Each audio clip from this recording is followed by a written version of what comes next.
Be a rebel. Be the one that you can be, the one against the tide. Flow and fly wherever you wish. Be what no one else is. Don't go with the crowd. Don't be a sheep. Why be a sheep if you can be a rebel? All of these things can just flow off my tongue if I'm going against a person who's talking with the crowd. And that is a person that's voting in the same way as everyone else, who's looking for a leader that is doing the same as everyone else, who's being with a party who's following toe with everybody else and doing the cultural thing that has been done for years and years. But this is not what Emmanuel Macron is. He is not the man that flows with everybody else, that goes with the sheep. Rather, he is that rebel. And I'm going to actually discuss it now. I'm going to pull out the actual pieces of his tenure and why he has been seen as the one that is a bit different, but also is rebellious by nature. And how is he rebellious by nature? He's rebellious by nature because if you look back into his past, you'll notice that when he was younger, he was doing things that were obviously more different than even the people in his family. In fact, in his family, it's totally uniform insofar as their particular professions go. They are generally all going into the same medical field, the general medicine field more so, rather than the same field. In fact, his mother is a pediatrician and his father is in the neurology field. So not as if there's high stages or a high way of actually looking at your profession here. Well, there is for Macron. He was obviously going to do something big, like a doctor, like something very big, because his parents, both parents, had big jobs in the medical field. But yet, he went against that and did something totally different. Now, if you think of people you know, perhaps there's many people out there that work in the field of medicine, and it tends to actually run in families where, for example, one person might be a general practitioner, a father or mother, and they might be married to a nurse or someone in the caring profession. And yeah, this could be the fact that they actually met each other in a hospital where they worked when they were younger, under pressure, so therefore they were pushed together under pressure, or because both of them are caring people and they find this attractive in each other. That could be a very good reason too.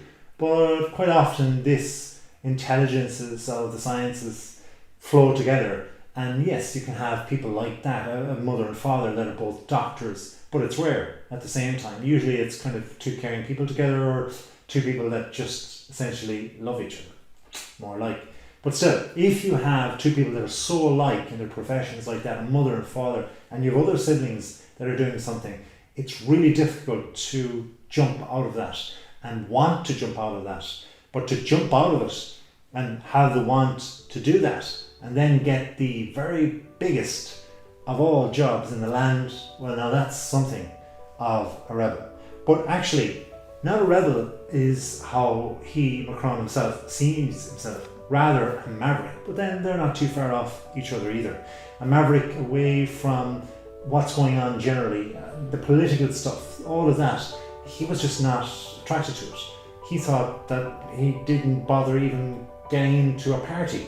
So he remained independent, an absolute outsider independent, a young man in his 30s. And that was not just a guy that is so young, but also a guy who is actually in an independent party. Now, you don't have to be totally political to know anything about this.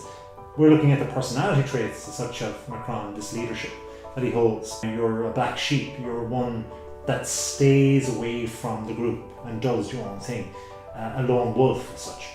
But again, going back into his youth, there was evidence that this guy has game. He's got some sort of evidence that, yeah, he is not exactly the guy that just fits in that round hole. He's more the square peg that fits in the round hole.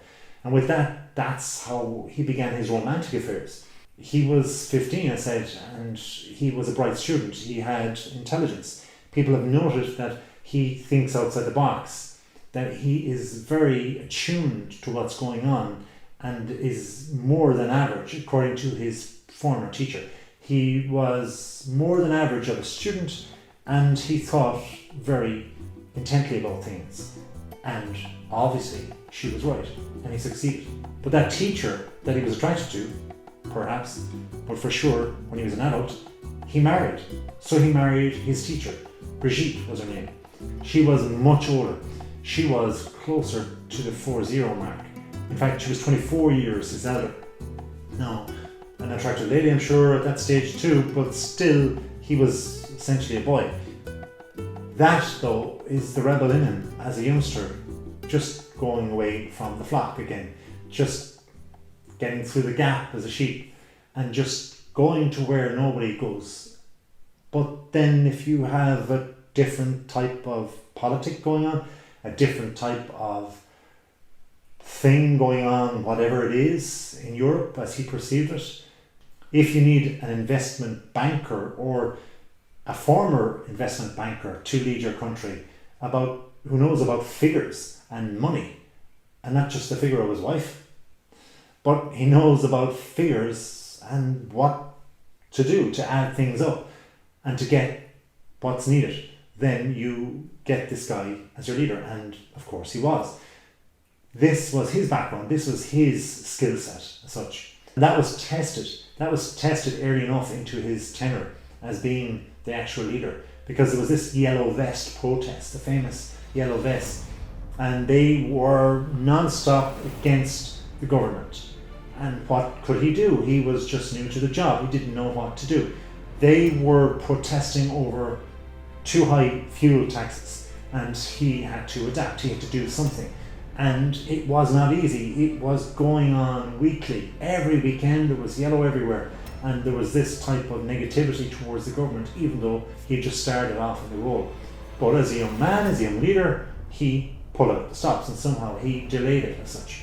And he got forward and progressed and promised that he would lower taxes. Again, perhaps he's using his unique skills as an investment banker to add up straight away under pressure and realise what he can do for people, lower the taxes or change the taxes, change the money or just shuffle it around, get the taxes from somewhere else, who knows. But then he needed a friend, and when he got the friend, it was Donald Trump. In fact, he was the first guy, the first leader, Macron was, to visit Donald Trump as the President of the United States of America. And when Trump started off, this was not going to be too popular with the electorate, but he decided, I'll check him out, I'll see what he's like. And he said and communicated with Trump that we are quite the same, that is, Macron and Trump are quite the same. We're outliers, we're people that go against the norm and we do our own thing. And he had come from a background that was in banking, and Trump knew about money, so there's similarities there. They're not the traditional political guys that began and became leaders of their country. So this bromance formed, unlikely, but still many years between them. But then again, he likes older people, it seems. He gets on with them. Perhaps there's a maturity there, but there certainly is a rebel. The rebel that has a cause, but he had no cause to feel sorry for the people around him until Notre Dame actually went. And there was a burning of Notre Dame, the famous cathedral, the hearts and souls of the French, this Parisian who was leading the country. And then suddenly this burning, this tragedy happened, the history all gone in an instant, overnight. But he rallied the troops and he noted that this is a tragedy for sure, but still we can use the opportunity. There's some sort of opportunity here. We need to actually use the tragedy and come together and build and get better with this cathedral and rise again. Similar, I suppose, to the United States in 2001, where the Twin Towers went down and they had to build again. They had to have that attitude of just getting things going. Perhaps maybe that's where this bromance between himself and Trump, the outlier, also in the world of politics and Western world politics, this is where they perhaps cemented their friendship or respect for each other. But then along came the COVID-19, and this was still another big international problem. And Macron ordered French people indoors and said there will be penalties. But remember, if you stay indoors, you will actually get, if you're a business, you will be looked after. I will give you that guarantee as such, and he had the respect of the people. So even though he's had these challenges, he has shown that his way of dealing with things, the utter and inner maverick as he likes to call it, but yet the rebel, the young man, the man who went against his family values, the man who actually went against his family tapestry and profession in medicine and went to the banking sphere instead, he has still gone and progressed and got that top job. He has gone with a woman who was much older than him, his ex-teacher, and he's done more than what is against the norm with regard to his relationship status. The rebel with a cause, and that is leading France. Interesting, but leadership quality for sure. It has worked out so far for a couple of years for him, despite tragedies in the world. I've looked at other people that may have this kind of age gap change within politics and their partners, and here's what I've come up with. Here's what I've seen. I've seen that there is a gap, and believe it or not, who's at the top of that? Of course, Trump, his old bromance, his old friend, his old pal. Who knows the future? But one thing is for certain, the rebel has this cause, and without a cause, there is no rebel. So, hope you enjoy that, and please subscribe if you haven't already. If you have, thanks very much. Have a wonderful day.